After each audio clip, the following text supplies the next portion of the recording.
Hey, this is Jay Middleton, the creative design expert. Today we're going to be looking at a very commonly asked question, which I get when I'm teaching Photoshop, which is, how do you cut objects out and make selections? So, without further ado, let's get into this.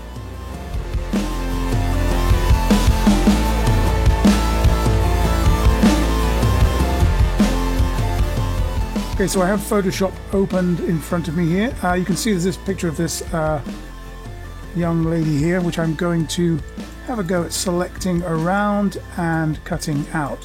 Now, there are many methods that we can use to do this. We're going to be looking at some of the primary ones because, of course, whenever you're making a selection, you can use one tool or another tool, and you'll find that maybe it gets it right in certain places, but others it fails. So how do we work around this?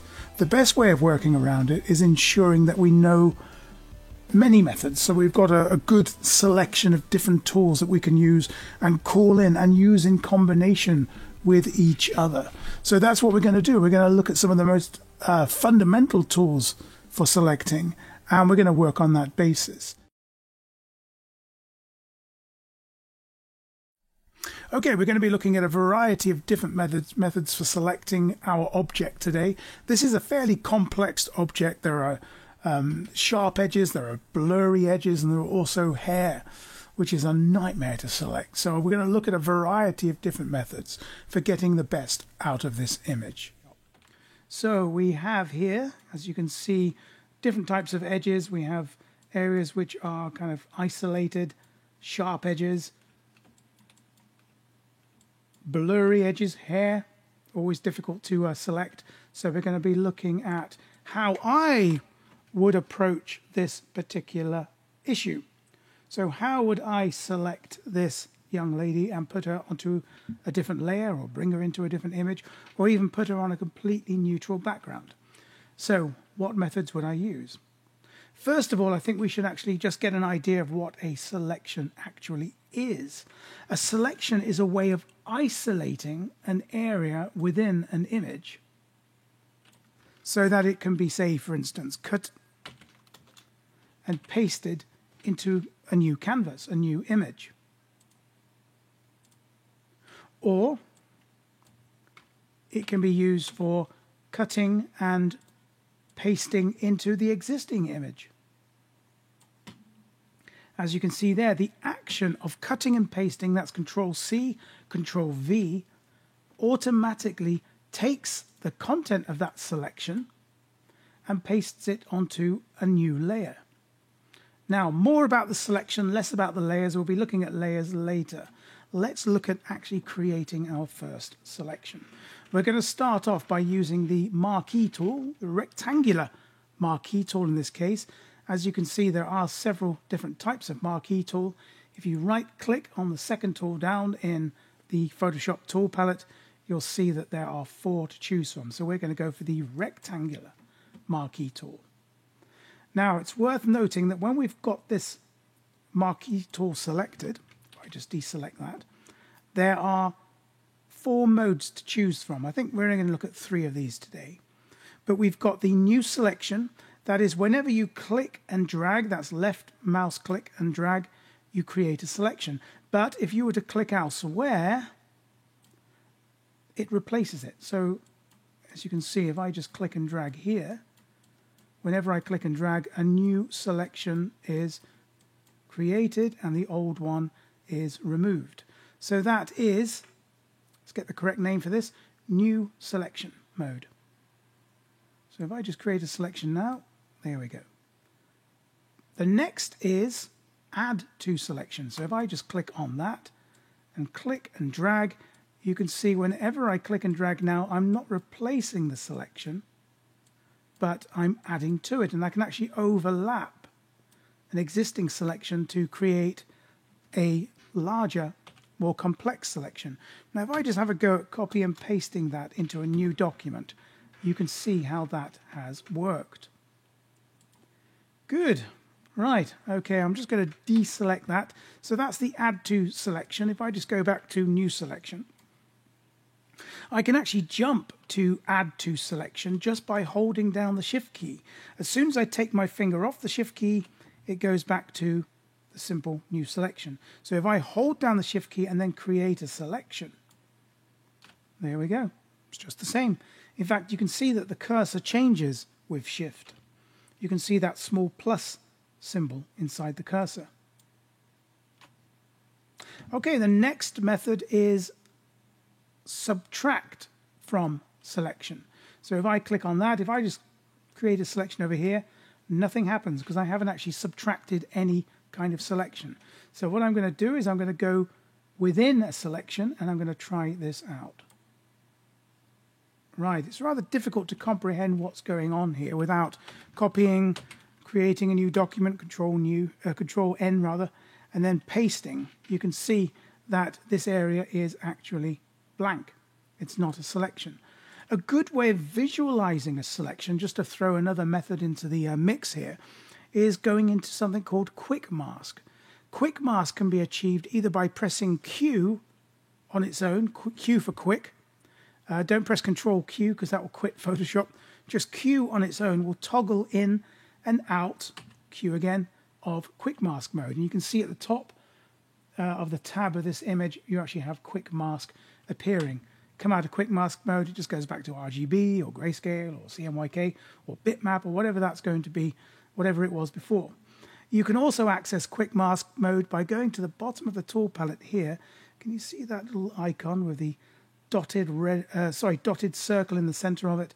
If you click on that, it goes into Quick Mask mode, click off it, and back into normal mode. So that's a good way of visualizing your selection. The red is the non-selected area.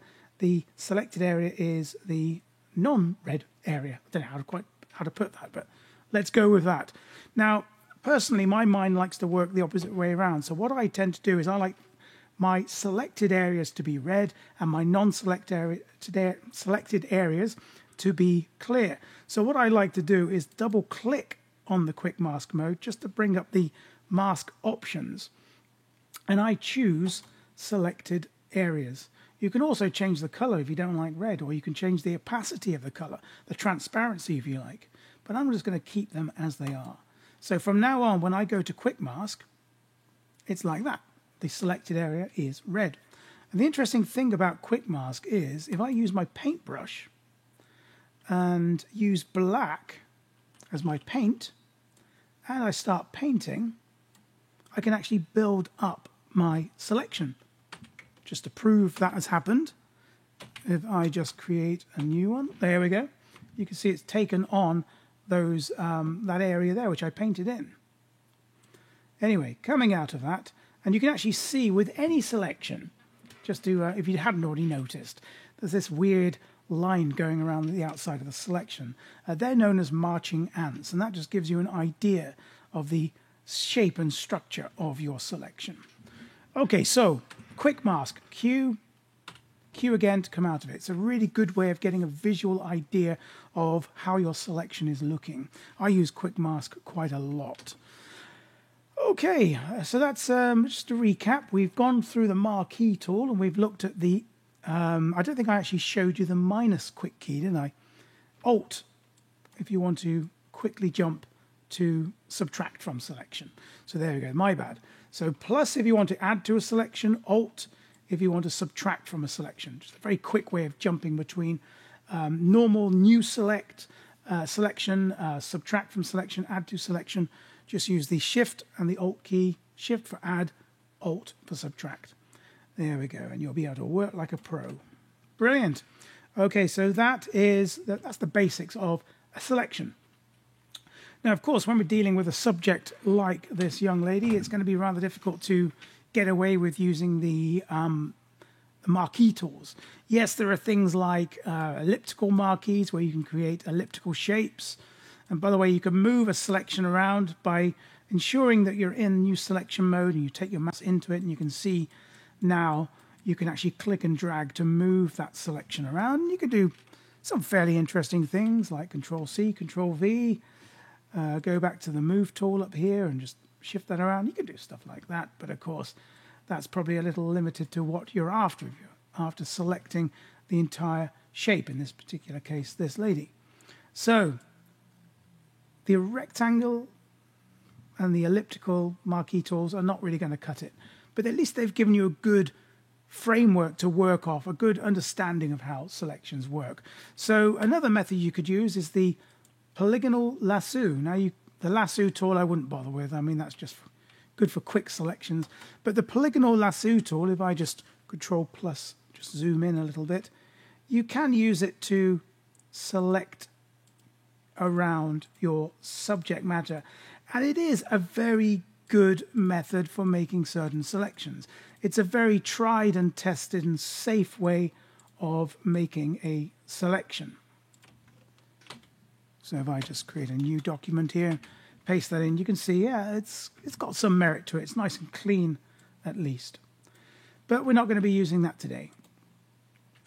I'm going to deselect, Control D if you want to deselect. Very good method. Alternatively, you can go to the select menu here, and you can see there you've got a few selection methods like deselecting and reselecting and what have you.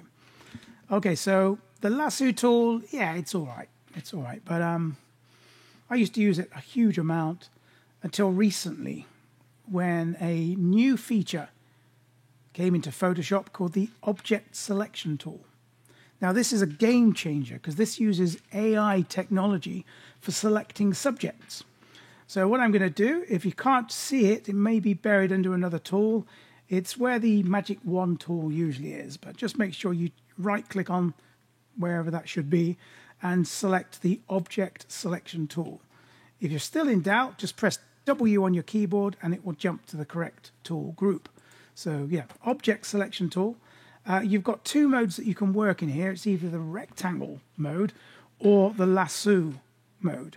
Lasso mode allows you to select around a specific area like that. Does a pretty good job. I'm just going to deselect that. But for this, I'm just going to go for the rectangle tool here. And what I'm going to do is I'm going to select the entire object. Excuse me for calling this young lady an object, but we've got to think of it in those terms when we're working in Photoshop. So there we go. I've selected around the basics of her shape. And as if by magic, the AI software has gone into that rectangle and looked for what it considers as a shape. It's particularly good at selecting people, I've noticed. So let's have a look to see how this has gone. I'm just going to copy this, go to a new document, Control N, and paste. You've noticed when you do that as well, the new document always is the correct size to accommodate whatever you have copied onto your clipboard. So very, very useful. And as you can see there, it's done a pretty good job of it. There's a reasonably clean edge. It's taken in most of the shape. It doesn't seem to have chopped any out. However, there are certain areas, as you can see, which it hasn't incorporated, which we're going to have to refine. So I'm going to close this down. I'm going to go back to my selection. Now, I'm not going to try and modify this just yet. Actually, cut that bit. That bit's no good. Now, I think probably the best method I'm going to use for this is, if I just zoom in over here, you can see this bit's missing. We have the tools that we've already looked at, or the methods that we've already looked at with the with this tool in particular.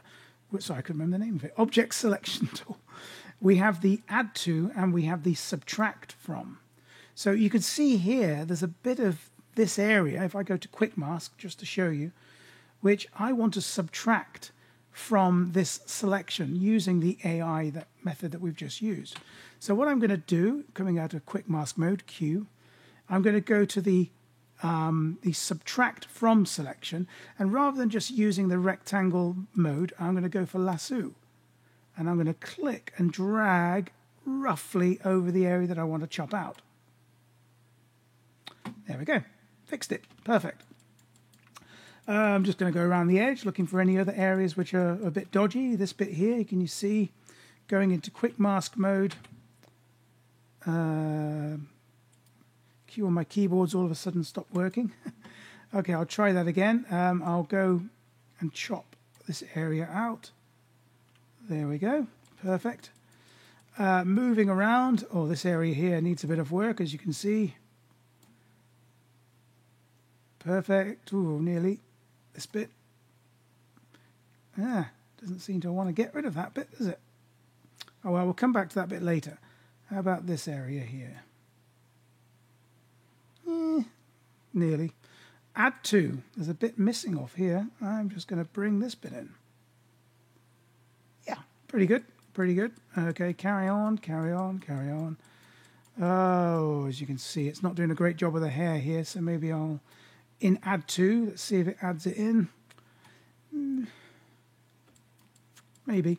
And there's whole chunks here. I'm going to come back to those bits later because I think that I could do a better job of refining the way the hair looks using another method. So I'm just going to continue around. Maybe I could add some of this in because it's not looking great. Maybe I'd want to get rid of those straggly bits anyway. I don't know. Hey ho, bit of a head missing here. Let's just drop those in. Again, using the add to method. It's not quite doing it. It's not quite getting as much in there as I'd want. So I think I'm done with this particular tool. I'm going to move over now. Can you see over here you've got select and mask. Now if I click on that, give it a few seconds. There we go. It's showing me a preview of this selection. Now, on the top bar here, there's a rather interesting little gizmo called Refine Hair. Now, if I click on that, it will try and isolate anything that it imagines is hair. And as you can see, just clicking on that, it's done an incredible job. There's a bit there which I'm probably going to remove. I'll do that later. There are various tools which you can use for chopping bits out, but I think just for the time being, I'm going to keep this quite simple. Okay, so that's done a pretty good job. It's refined the hair nicely, but there's a bit of a blue haze going on from the original background. So what I'm going to do is I'm going to come down here to the output settings, and I'm going to click on decontaminate colors, and already that's looking a little better. And I can control the amount that it's going to do that by. Maybe if I take it to 100%, it's doing something funny there. I don't quite like the way that's working. So maybe I'll just bring it down to the point where it looks acceptable. Okay, I think that will do. That's not bad. There are other things you can look at on this particular control panel, such as smoothing. So if I want to smooth some of these edges down a little bit, you can have feathering as well if you want to soften them up. Be very careful with that. Just give that a second just to refine. It's just recalculating at the moment. That won't take too long. It's quite a high resolution image, so this may take a little while. Yeah, as you can see, that's too much. That's too soft. In this particular instance, I think I'm going to leave the feathering down at 0, as I'm going to be looking at other methods for refining the edge after we've finished with this particular panel. Right, okay, I'm pretty happy with what I've got there. Some bits are looking a bit ropey, but don't worry, I can refine those further afterward. I'm going to click on OK. Now, automatically what's happened here is this layer, if you look at the layer palette, if you can't see layers, go to Window and just choose layers from that drop-down list. It should bring up this palette.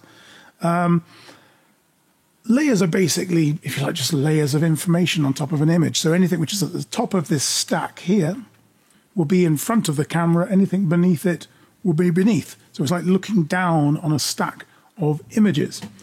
Whenever you use that select and mask, by default at the moment, we've got it set so that it will, when you click on OK, it automatically generates a layer, a duplicate layer of the layer that you're working on. And it puts a mask on there. Now this is known as a quick mask. If I could just demonstrate what a quick mask is, bear with me 1 second. I'm just going to set up just a blank image here. Well, actually I'll go with whatever's on the clipboard. A quick mask can be generated if you weren't using this method that we've just used. If you want to ever generate a quick mask, you just select your object, your layer, and then you click on this icon down here. Add layer mask. I called it a quick mask, didn't I? Scrub that, layer mask. Okay. It's one of those mornings. This is the first day of the week for me.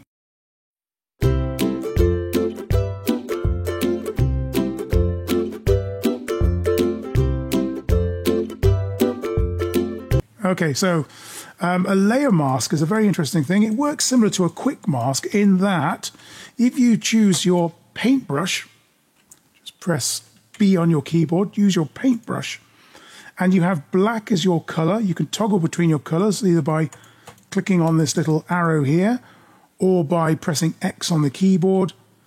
Black will remove, just to prove that we're dealing with transparency here, it'll actually cause pixels to become transparent, and white will cause them to become visible, so opaque.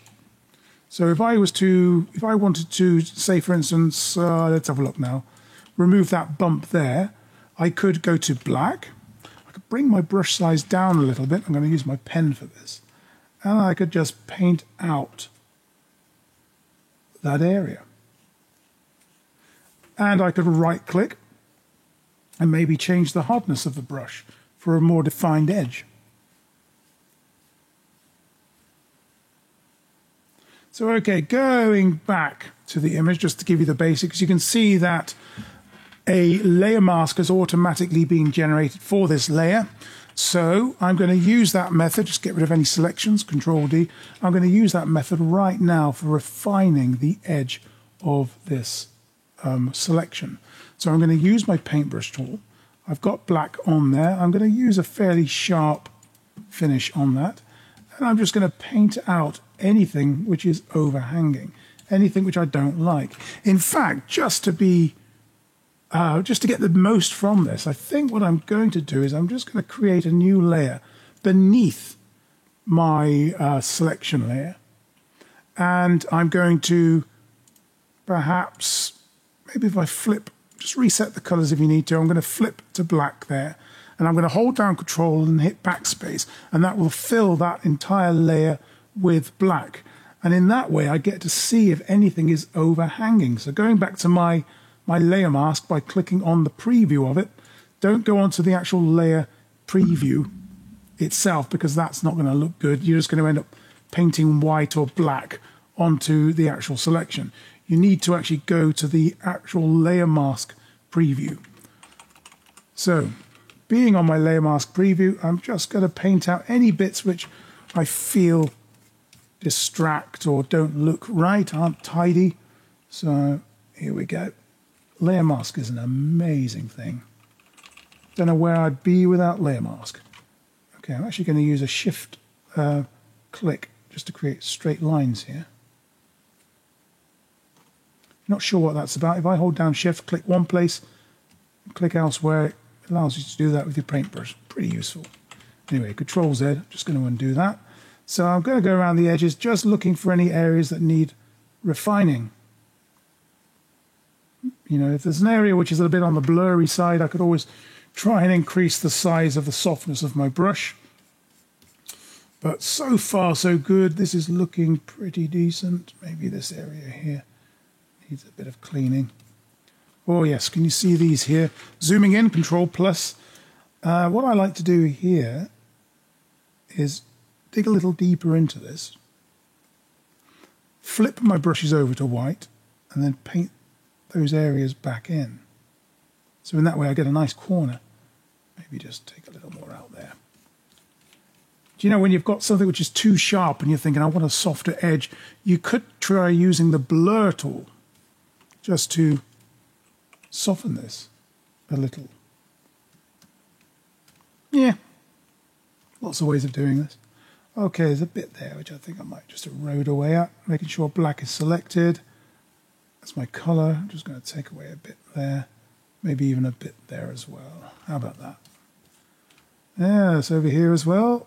Just going to clean this bit up. That's looking good. It's a bit bumpy, but if I had the time, I would probably get all of those bumps out, just very carefully. And I'd recommend, if you haven't already got one, get yourself a Wacom tablet for this, or an equivalent. There are plenty of other models out there, but a Wacom tablet gives you a pen like this and a pad. I don't know if you can quite see that off the edge of my screen. Just gives you better control than a mouse, infinitely better control. You can also invest in a screen, a monitor, where you can actually use a pen. I've got one here, but I'm not using it today.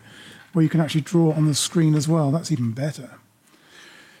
Right, okay, I think this is starting to look pretty good. I'm zoomed in 500%, which is quite excessive. Let me zoom out a little more.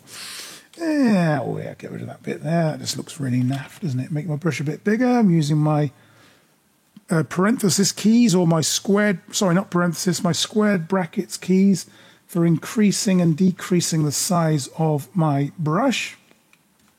I think I might just take out anything that looks dodgy along here. See these little wispy bits? I'm not convinced. I'm not convinced by them. Okay, I think that will do. So I've used my layer mask and my paintbrush using different softnesses of brush. Right click, change the softness, hardness, to cause the pixels which I don't want to become transparent. So they've disappeared.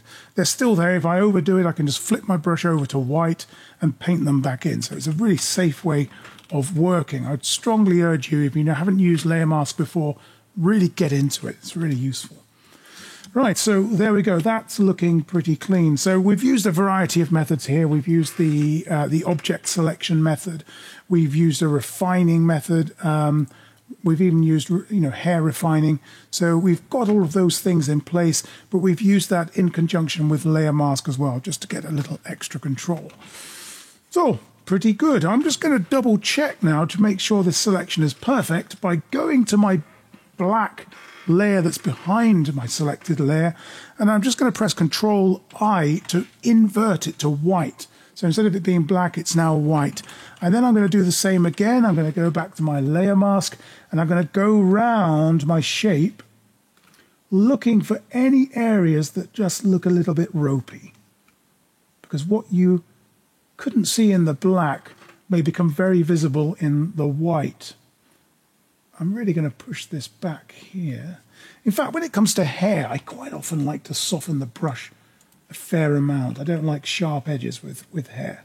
So I'm just going to bring down the hardness of the brush by right-clicking and choosing the hardness level, and then just painting that in. So I'm going to go around the edge looking for anything that looks a bit off and just blend it in. I can also have a go at changing the opacity of the brush if I want to gradually bleed something out. And you can use quick keys from 0 to 1. 1 is 10. Actually, it should be 1 to 0, I should say. 1 is 10. 2, let me just try that again. 1 is 10% opacity. 2 is 20%. And you can go up all the way up here. 8, 9. Oops, pressing these too quickly. If you press keys too quickly, like if I press 5, you get 55%. But if I press 5, pause, 6, goes from 50 to 60. And then 0 is 100%. So 1 is 10%, 5 is 50%, 9 is 90%, and 0 is 100%. So that's a good way of jumping between different opacities if you want to use your keyboard. So just again, looking around, making sure there's no bits left over, because sometimes you can get bits which are outside of the selection which don't look right. That's looking pretty decent, actually. That's a nice selection. I can just soften that bit there. That's good. That's good. Right. Not bad, eh? Okay. If I do say so myself. I think what I'm going to do is I'm going to make this cutout permanent, in that I'm going to get rid of the layer mask. And I'm going to do that by clicking on the layer mask, right-clicking and clicking on Apply Layer Mask. Now, you can see there's no layer mask on there. I can add a new one if I wanted to, but the hidden pixels are now deleted pixels. They are X pixels. So that is looking pretty decent. I could even go crazy with this and change the color of the background. And that is looking very good. Oh, actually, saying that is not looking perfect. But luckily I have my background layer. So what I'm going to do is I'm going to switch my background layer on, and I'm going to go into Quick Mask. Here's a method for you. I'm going to go into Quick Mask. I'm going to go to my paintbrush, maybe make a slightly harder brush. And the area where this has failed, maybe if I just turn that back on, can see there.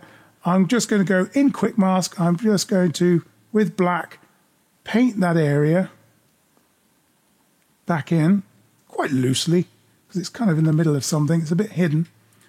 Like that. Coming out of Quick Mask, that's a selection. Going to my original background layer, Control J, which basically takes the content of your selection, puts it onto a new layer, or you could Control C, Control V it. But Control J is layer via copy, so it's just a quick way of getting past that. And I'm going to bring that, you can't even see it, because if I just switch all my layers off, you can see that's the area I've just selected and copied onto a new layer. I'm just going to drop that behind my selected, and now you can see I've filled that area in. I've missed a bit. Oh, do you know what? Perfectionist. Leave it. Okay, I'm just going to select those two layers, hold down the Shift key, select one, then select the other, right click, and you've got merge layers. There we go. I fixed that problem. So it's good that I'm having problems like this because you may also have problems like it.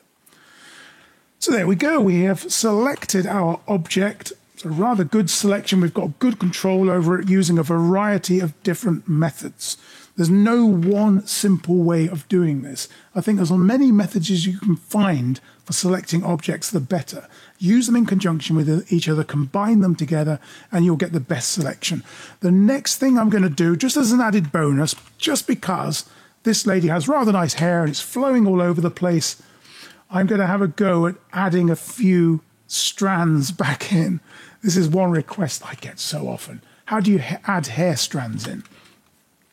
Okay, I've got my selected layer here. I'm just going to label this. I'm just going to call her...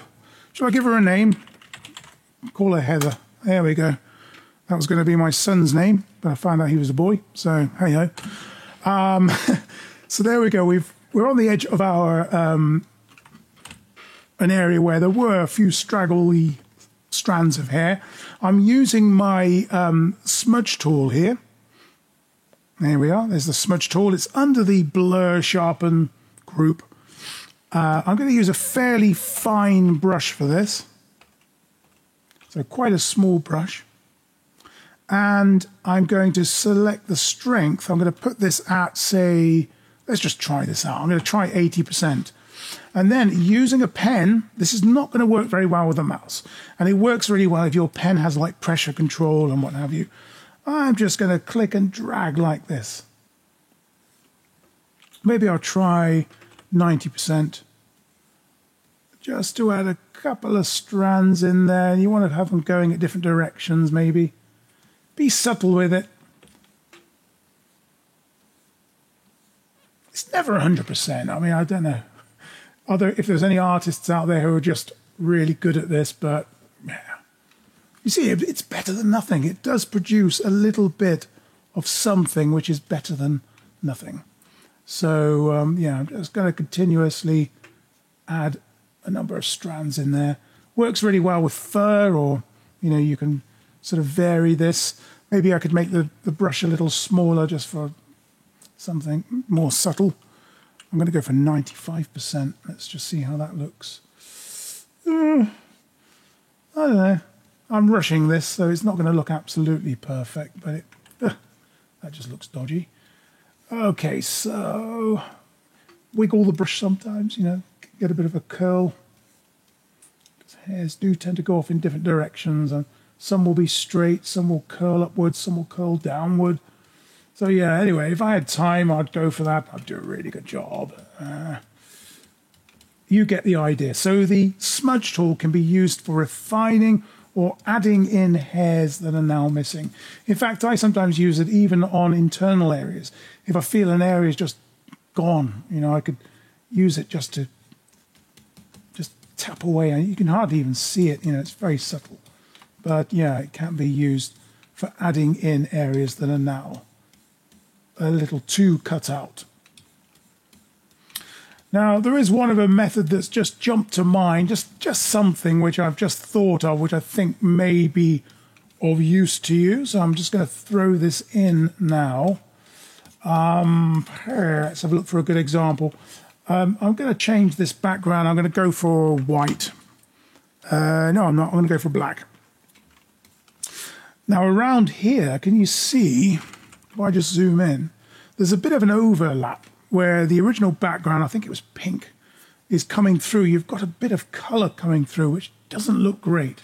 If I go back to my cutout layer, I could use the sponge tool, which is over here. O is the quick key to jump to that group. Making sure it's on desaturate, I could use that just to push out a little bit of that pink that's coming through. Yeah, and that does a pretty good job. What about the lighter areas? How do I get those to look right?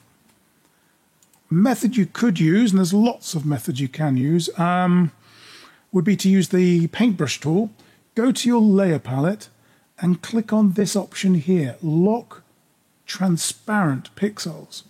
So this basically means if I was to paint now, only the existing pixels would receive paint. You see, without it, I could paint anywhere on that layer. So if I use this option, what I'm going to do, and I have to be subtle with this, don't overdo it. I'm going to bring my opacity on my brush down to 50%. I'm going to use the Alt key to sample the color that does work, this dark area here, bringing my brush size down, and I'm just going to very gently paint around that edge. And I mean gently, don't overdo it. Because if you start doing this, if I put this at 50%, 100% for instance, you see it's just going to look painted. So just be subtle with it. Be really subtle. Maybe you could choose another color just to drop that in there. Now, if you're a perfectionist and you want this to be amazing, you could use the stamp tool instead of the brush. The clone stamp tool. So if I just hold down the Alt key, sample from here, which is the area which I should have over here, and then just clone that in, you could use that method as well. And that looks pretty amazing. Just takes a little longer. I find the paintbrush is quite good if you're in a bit of a hurry, but the clone stamp tool is good if you want to retain the texture and make it look absolutely perfect. I could do the same up here as well. There we go. So that answers that riddle, doesn't it? You know, so many years I used to try and get the edge looking 100% and I could never quite get it right. You know, if I'd cut out an object from a red background and I want to put it onto a blue background, you'd get that weird sort of purple edging. So yeah, using this method, you can eliminate that. Right, I think that'll do for today. As you can see, I've got a half-decent selection there. We've got variable edges. Some are soft, some are harder edges. You've got hair, you've got all sorts of things going on there. And we have no horrible overlapping colours. Right, I hope that's been useful to you. If it hasn't, well, tough. If it has, please do subscribe to my channel and please do like it as well. And I'm going to hopefully have the bell icon somewhere around there, so if you can click on that as well so you can receive notifications in the future, that would be great. And one other thing that I'm really interested in doing soon is having a live stream where you can actually ask me questions about Photoshop as well as other subjects such as WordPress, InDesign, Blender. All of these subjects I'd like to cover in the live stream.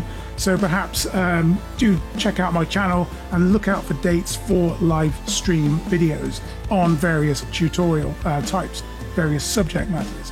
So please do subscribe, please do like, and please do hit the notification bell when ready. This has been Jay Middleton, the creative design expert. See you on the next one.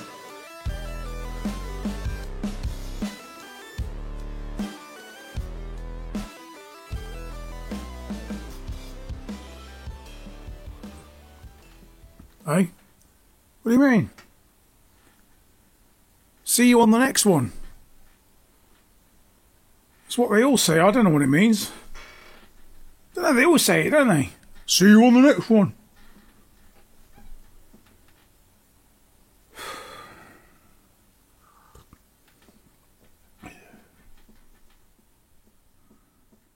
Cut and paste.